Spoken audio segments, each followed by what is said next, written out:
Alright, Shyamalan, let's see what you've got. Are you ready?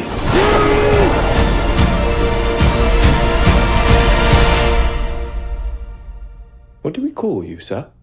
First name, Mr. Last name, Glass. So Glass is the third film in M. Night Shyamalan's grand superhero trilogy, and that consists of the films Unbreakable and Split, and I just realized that Unbreakable came out 19 years ago. 19 years ago.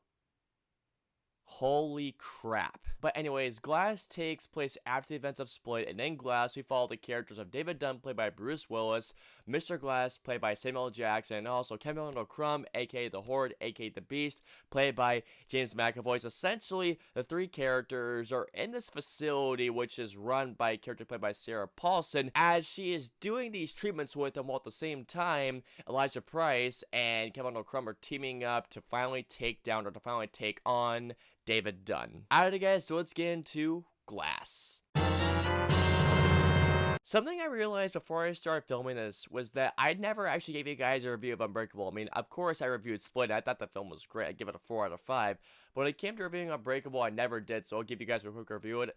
I think it's M. Night Shyamalan's best work besides The Sixth Sense, and yes, I'm going to give Unbreakable a 5 out of 5. I love Unbreakable. For what M. Night Shyamalan did for essentially creating the origins of a superhero film, I thought he did a brilliant job. I really did, especially the twist ending. I mean, M. Night Shyamalan is known for his twist endings, but the twist here, besides this twist, well, not besides Glass's twist, but besides Unbreakable's twist, The Sixth Sense, and Split's twist, I think those are by far some of the best endings that M. Night Shyamalan has ever done in his career. But of course, when we all saw that ending of Split that actually revealed, hey guys, this is actually the sequel to Unbreakable, I remember that when I saw Split in theaters, everyone lost their minds when that Bruce Willis came on screens and said Mr. Glass. I remember I just thought, holy shit. And so, of course, since then, I've been looking forward to seeing how all these three characters would intertwine. And I'm gonna say this right now, guys. For the most part, Glass accomplished what it set out to do, for the most part. This is James McAvoy's movie, without a doubt.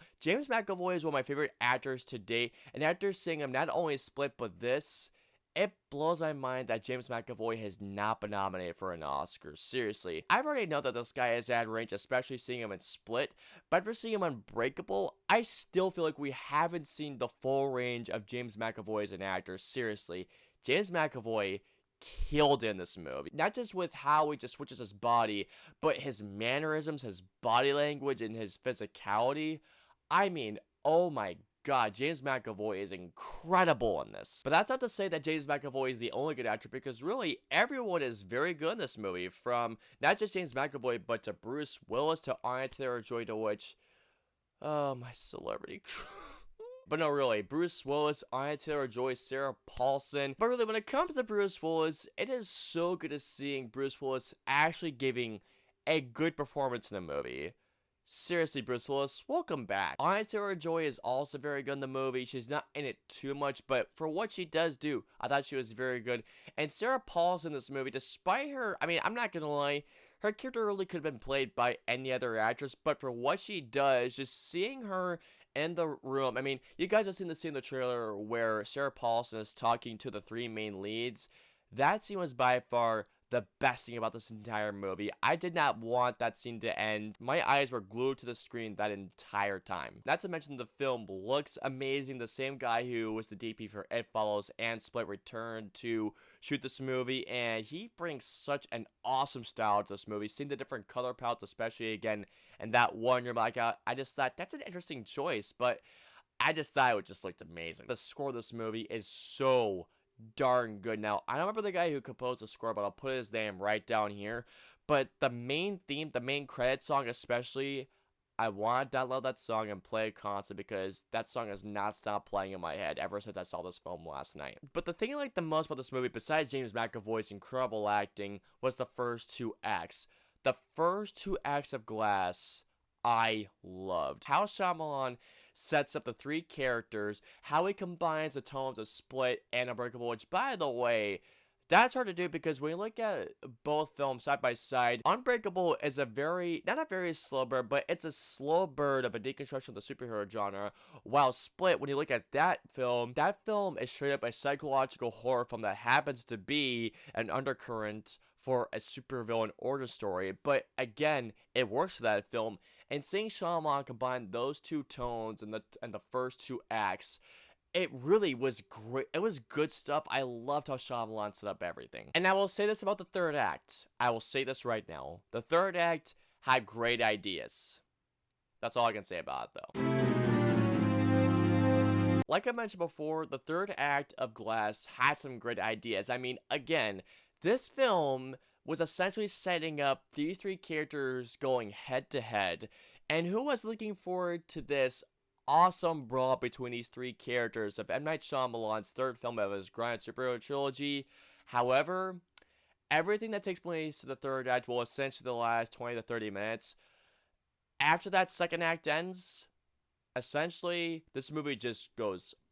When we look at the ideas that the third act present to us, it seems amazing, but the execution for it was not only sloppy, but oh my god, it was just silly. Just seeing how everything happens in the third act and how it all escalates and how it all unravels, I was just like, oh, okay, now I'm starting to see what everyone else was talking about here. Not just that, but the entire brawl at the end, it just felt anticlimactic to me in all honesty. It really did. And that brings me to my other point. When it comes to Samuel Jackson, now don't get me wrong, Samuel Jackson is a phenomenal actor. He really is.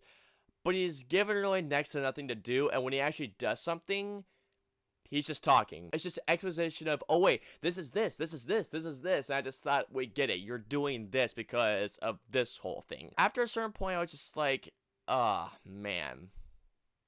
This really wasn't all cracked up to be, wasn't it? Not just that, but also some of the writing in this film, it's just bad. I mean, some of the writing in this film is just god-awful, and also in the third act, there are so many plot holes in the third act. One of my buddies was not a fan of Split, and he found a lot of plot holes in Split, and I was telling him, dude, if you found a lot of plot holes in Split, you're gonna find probably 5 to 10 times more in Glass. The twist endings for this film, I was just like, okay, we'll see how this plays out, but then there's a second one that accompanies that, and I just thought, really?